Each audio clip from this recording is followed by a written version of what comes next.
Welcome to Continuing Studies, a podcast for higher education podcasters to learn and get inspired. I'm Neil McPhedran. I'm founder of Podium Podcasts, an agency for higher education podcasters. And I'm Jennifer Lee Gunson, the founder of JPod Creations. We want you to know you're not alone. In fact, there are many of you higher ed podcasters out there, and we can all learn from each other. Please also join our community at higheredpods.com. Jen, just you and me today. That's it, just the two of us. Here we go. Building castles in the sky. That's all I know that song. I like that. So, Jen, this episode came out of a conversation that I had with another higher ed podcaster that I've known for a couple of years. And we got a little bit deep into talking about some Apple analytics and Spotify analytics and some of the things that have changed, as well as some YouTube analytics. She was like, oh, that would be a great thing for you guys to talk about on continuing studies. So that's what we're going to do today. I'm really excited about this because something that everyone talks about is analytics, but a lot of people don't know how to understand the analytics. Yes, podcasting is still very young and there's certain metrics that people look at more than others. So I'm really glad that we're going through this. And another big question that I get asked all the time is, obviously you have your hosting platform that shoots to audio only platforms like Spotify and Apple, Amazon, all those and many more. And then of course you got YouTube, and YouTube is kind of out on its like separate thing, but their analytics are important. So I think a lot of people get confused, like, why are all these on this one? And then YouTube is out in the ether. What does this all mean? Why should I care? How does this affect my podcast growing in the future? That was a lot of important questions. That was good, Jen. I like that. And you answer them all now because you're the expert. Here we go. You know, I think you're right, Jen. In our hosting platforms, and then there's other things, if we've subscribed to Chartable, or we talked a couple of months ago about OP3 for analytics. That's all looking at downloads. But downloads, what I want to say, because this is controversial, is a lot of people are starting to crack down on download numbers because everyone's like, oh, I got 1 million downloads. That doesn't mean that the people listen to your podcast, though. And that is the controversy that's going on. It's people say, what do we care about? Downloads? But a lot of people are like, no, it's how much is listened. Yeah, you're right. So there's two sides to that download conundrum, which is, you're right, a download is not necessarily a listen. And we know that Apple, for example, is an app that automatically shoots through a download. So there's a whole bunch of people walking around there with downloads on their phones, and they haven't actually listened. The other side of that, though, is YouTube isn't in those numbers. So as you're saying, it's a completely separate platform. It's still important too. It's what we're learning. Hugely important. It's like for all the podcasts we work with, YouTube is in the mix of the top three. Mm-hmm. Apple, Spotify, YouTube. Not always in that order, I should say, but those are the top three apps for almost all the podcasts that we work with. So the other one that's the sort of a new plot thickens, Jen, is Spotify. So you can now, in Spotify, I should say, we're going to put in this episode, because we're talking about stuff that I'm showing Jen on a screen. So we're going to either try to put this into a video, or we're going to put it in as chapters. So we're going to try to grab a lot of these images to share. So not only I get the secrets, you get the secrets. That's right. So in Spotify, you can now add video. And for the first part, it was like you had to be invited or you had to be using their account. Megaphone. Yeah, that's right. So now you can do it. Literally, you go into the episode level. So we're not going to get into today how to log into your Apple Podcast Connect, Spotify for podcasters, or your YouTube Studio. Those are the three platforms you got to get logged into. Reach out to me. I can help you access those if you don't have access already. So we're assuming you've got access to all three of those and you're looking at your podcast in those three platforms. Back to Spotify. So once you go into Spotify, and on the left-hand rail, you've got home, you've got your analytics, then you got episodes, comments. I'm going to talk about all of those, but episodes, if you go in, you can hit the little three dots on the right and you can actually upload your video. Yeah. So you upload the video version of your episode, and now it's a video version. So if someone's listening to it, then they're not looking at the video, they're going to hear it. It's going to be an audio version. Or if you're looking at your screen, you can look at the video. But if you upload that video into Spotify, and we've got an example here for Think Fast, Talk Smart, where we've uploaded our last 2 episodes as video, those are no longer downloads. So this is the other end of the spectrum. So not only is there a whole bunch of downloads that are baloney, not really listens, if you upload your video into Spotify, no matter if someone listens to it or watches it, it no longer counts as a download. So now all your Spotify downloads go away. So for a show like Think Fast, Talk Smart, a third of our quote unquote downloads are from Spotify. These last 2 episodes have 0 downloads, but they have all the listens. So long rambling way to say why downloads are less and less and less important. Digging into these platforms and seeing, as Jen, as you said, real listens, real views, and a bunch of this other stuff we're going to get into. This is super new still because like you weren't allowed to upload video unless you were a member of the platform. I think I know the answer while I'm looking at it, but I'm going to let you look at it and answer me because I'm sure everyone has the same question. Is with the video, do we know if people are watching the video or listening to the audio only version, or is it counting it all as one? Good question. So when you're in the episode section and you click into an episode, you actually see the analytics for that episode. And what's really cool is it's the overall. They call it listeners just to keep their verbiage less confusing. You see starts, so people who've started the episode, streams, the total number of times that's been streamed, and a stream is over 60 seconds. Then you have listeners, starts, and listener streams. So those are more individuals. So the total listeners number, below it, you see the video stats. So of the 5,006, what they call listeners, the streams, 1,672 in this case are viewers. So it does show you the percentage that are viewers. It breaks it out. You see the total number, listens and views.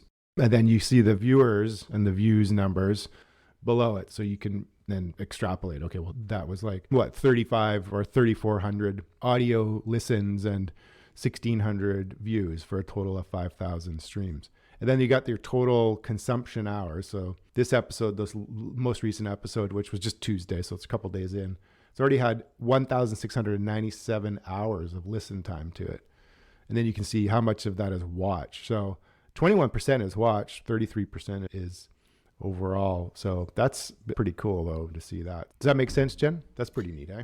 Yeah, it's really neat. And I was just going to say it's interesting because I've seen popular podcasts that have a lot of listens and they use YouTube as a search format. And maybe the watch time is not as high as the listening of the episodes. So it's really interesting to see that on Spotify, there was quite a few views, but still listening one out. So it's just interesting to me that it's important to have these videos, and not all podcasts that, but I've just noticed that some massive podcasts, you'll go on their video YouTube account and they don't have that much watch. And so it's just interesting to see how they're still going hand in hand. Listening is still the key, but it's important to be on video for searching. Yeah, very much so. I think the other really interesting one is the episode performance. So you can see sort of how far people get along in it. And another one to look at there is in Apple. They've got something very similar where you can dive into episodes, and Apple's version of that same similar metric is called average consumption. Mm-hmm. So on their side, and this is a really key one to look at, you can look at what's the average that people are getting through a certain episode before they're bailing, before they're jumping ship. I like to say anything sort of in the 70s and up is good. Anything below the 70s, something's broken. Anything in the 50s and 40s is really broken. But this is a good way to see an episode's performance. There's an episode here, 161, back in September, and it's at a 78% consumption. So of the people who start listening to, of this engaged listeners numbers, people are getting on average at least 78% of the way through the episode. So content is interesting. This is a really key analytics number to look at. So if we looked at our own podcast on this one, let's just flip over to our podcast. We've got way less data. I know a lot of people when they're first starting out get discouraged. Of course, we were looking at a very successful podcast, Think Fast, Talk Smart, who's been around for a long time. A lot of people aren't sure what to look at. They'll just look at the numbers, and obviously, a lot of numbers aren't very high yet when you're first starting out, and then you get discouraged. But there is some good data to look for that can help you really shape your show in order to grow and get up to the level of Think Fast, Talk Smart one day. Yeah, I think that's a good point. So a few things to look at is one, your follower growth. And I like to look at that month over month. What's happening there month over month and watch that grow and look at that in Spotify, in Apple, in YouTube. And you can look at that at Amazon, and there's a bunch of other platforms you can look at. So that's one thing.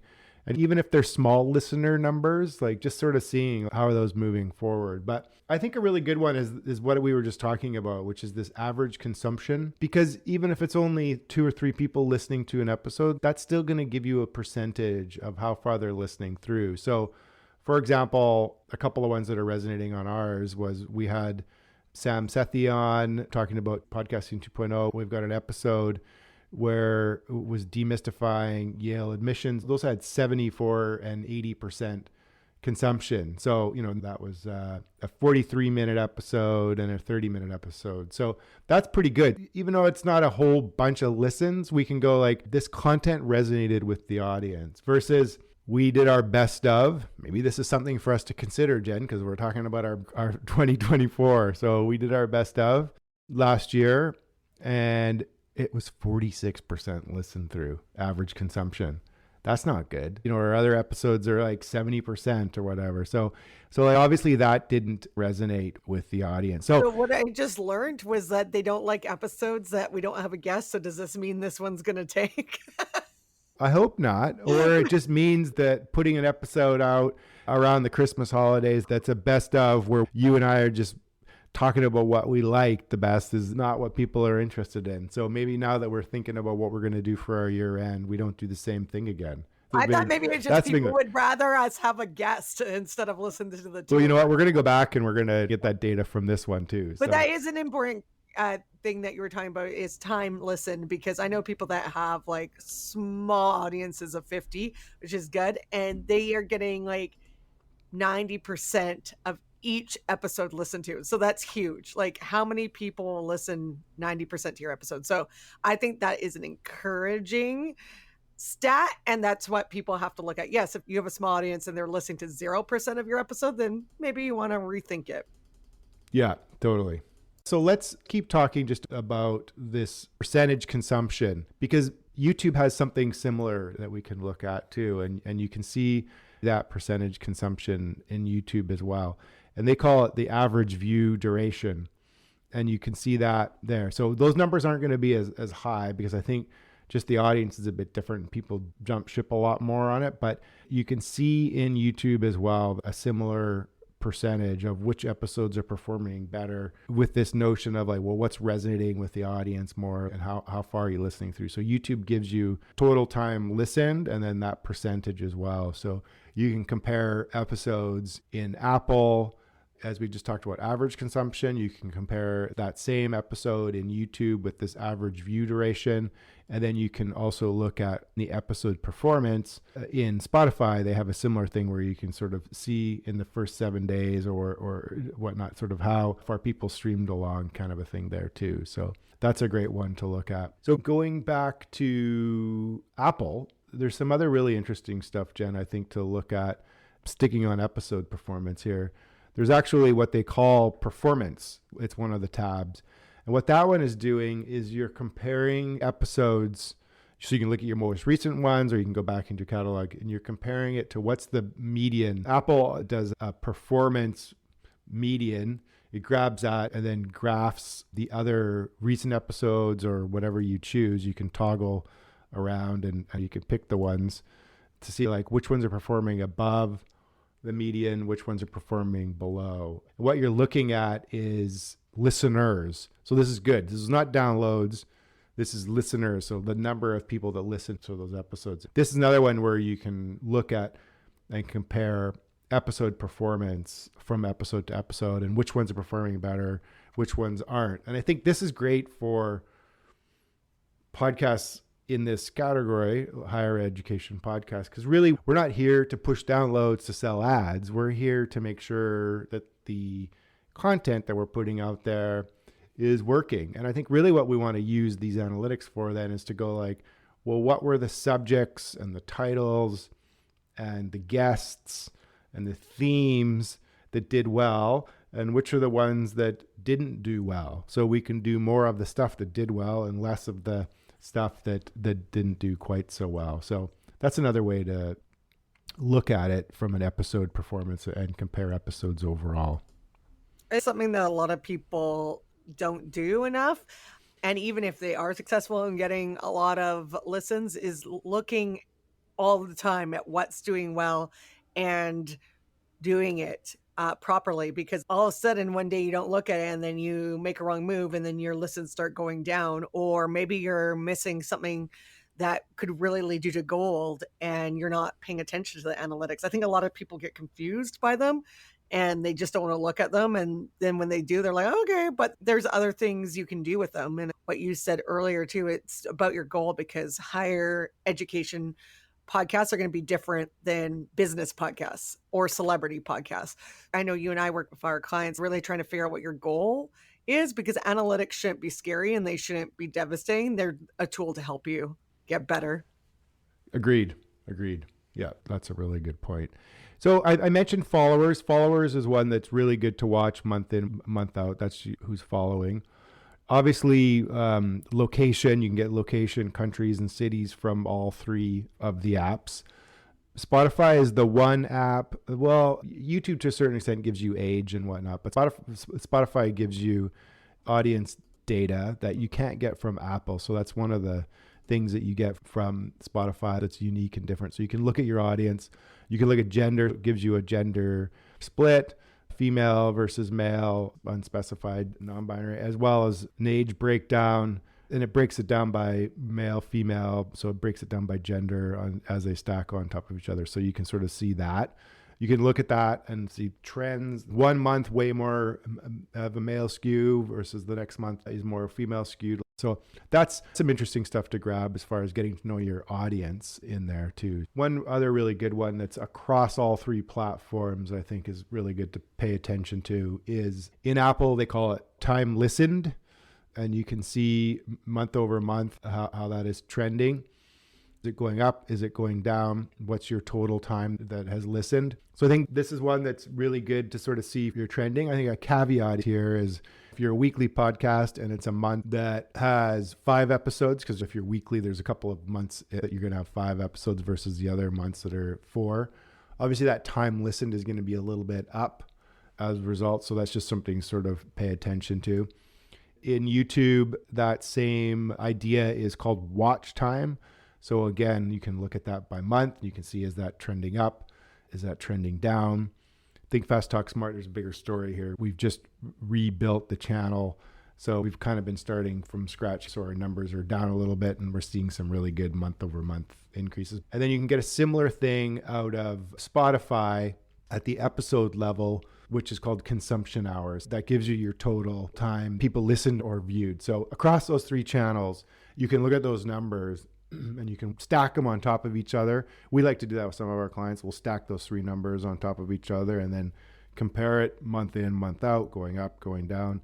Which platforms are performing better? Which platforms are we seeing things in? So it's another really good one to gauge as well. That total listen, total consumption time too. I really like that one. And I think more and more marketers are talking about that one too. For people that are doing their own look into analytics, I know you do a deep dive for our clients. For people that are just starting out, what would you say would be the best thing to focus on? Because this gets pretty overwhelming if you're new to this and you're doing this for yourself. That's a good question, Jen. I think that I wouldn't throw the download number out entirely. I think it's good to sort of keep an eye on that. Big moves in either direction can be a telltale, but it's just spending a little bit of time digging into these 3 platforms and looking at some of this stuff. And just even as simple as the front overview screen in Apple, you can choose a month and it tells you right there a whole bunch of stuff across the board and it's all green or red. It's like, is it up?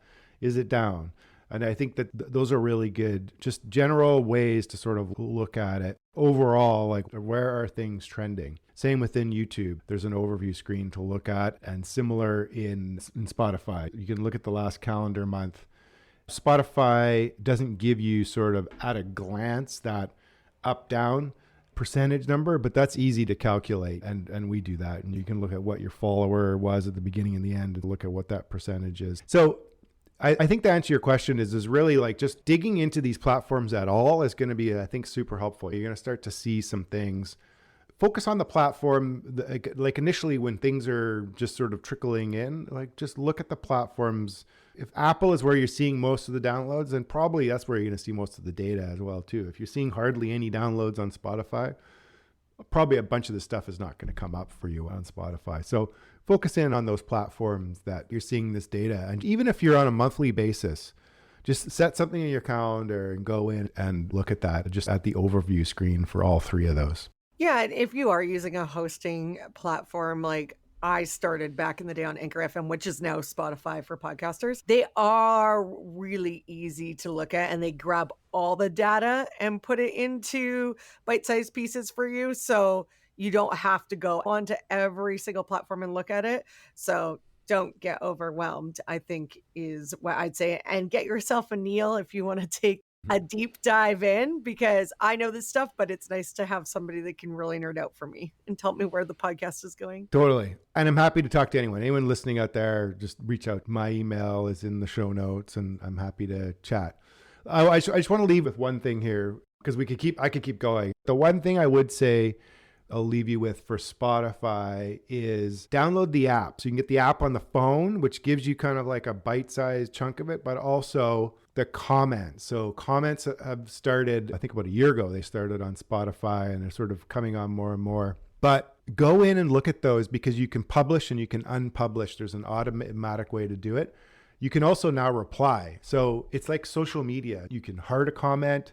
You can reply to it. What we've seen with shows is by publishing the comments and replying and liking them, it begets more comments. So if you get a comment, pounce on it, reply to that person, make sure it's published, make sure other people can see it in the app because then other people are seeing it in the app. So I'll leave with that the comments are really an interesting thing that have recently started to be pushed by Spotify. And I would encourage you all to lean into it and to go into it and look at them in the desktop, but download the app too, because what it'll do is it'll ping you when a comment comes in as one of your notifications on your phone, and you can right then and there, like it, make sure it's published, and if someone's asking you a question or whatever, reply to it. I have one more question now because you just sparked something before we go.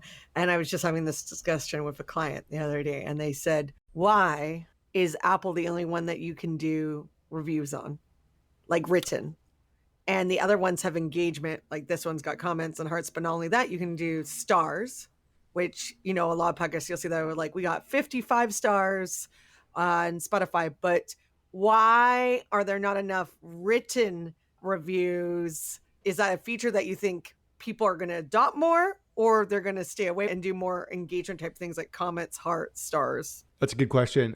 I think the big difference is just Apple has decided and focused on reviews at the show level. So almost like a movie review, TV show review. Spotify, and then I would say I'd put YouTube in the mix too.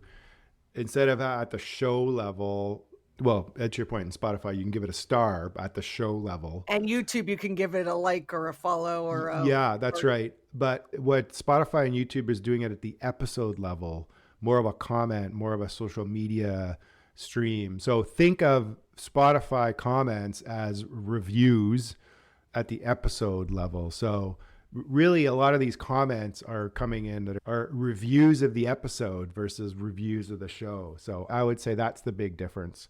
It's just interesting. It was a conversation. We were trying to gather successful podcast reviews, and they were like, why are there not other platforms allow you written ones? And I was like, I never thought about that because... Well, that's what Spotify is doing, but they're just doing it at the episode level instead. Yeah. And a lot of these things that come in, even at the episode level, are really about the show. Like, I've been a loyal fan of this podcast for a long time. I really enjoyed communicate techniques you share. I'm so happy that now on Spotify I can only listen but watch the video. So that really is a show. That is a review. That's a show review.